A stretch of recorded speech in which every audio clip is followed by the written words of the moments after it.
नमस्ते साथीहरू, म बिहानको नास्ताको तयारी गर्दैछु। यो निम्बु, खुर्सानी, अदुवा, धनिया, गोलभेडा यो चटनीको लागि हो। और म अब पराठाको तयारी गर्छु। पराठाको लागि यो प्याज, अदुवा, खुर्सानी तेलमा जीरा हालेर भुजेँ और यसपछि मैले यसमा सबै जरुरी सामान मसलाहरू हालिदिन्छु।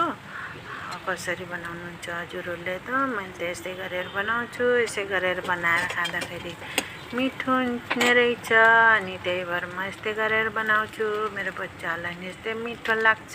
यो गरम मसला हालेँ और माथिबाट धनिया पनि राखेँ।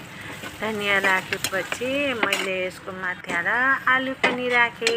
आलुलाई एकछिन गरम गरेँ अनि मैले यसमा नुन हाल्न बिर्सेछु।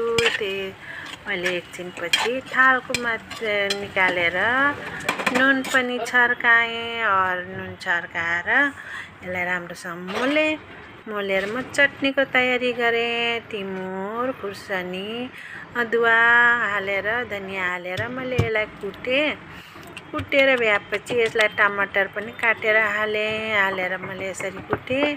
मिक्सरमा पिसे त हुन्थ्यो होला। मिक्सरमा पिस्दाखेरि अलिक नमिठो हुन्छ। यसो गरेर पिसेर हाल्दाखेरि मिठो लाग्छ। त मैले धेरै मसिनो पनि गरेन। यसमा आधा निम्बु पनि निचोडिदिएँ।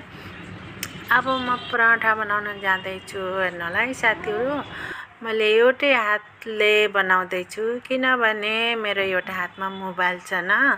त त्यही भएर मैले एउटा हातले बनाएँ। एउटा हातले बनाउँदा गिलो अलिकता पिठोलाई गिलो बनायो भने बनिहाल्छ। यस्तो गरेर मैले हजुरलाई बताउँछु कसरी गर्ने।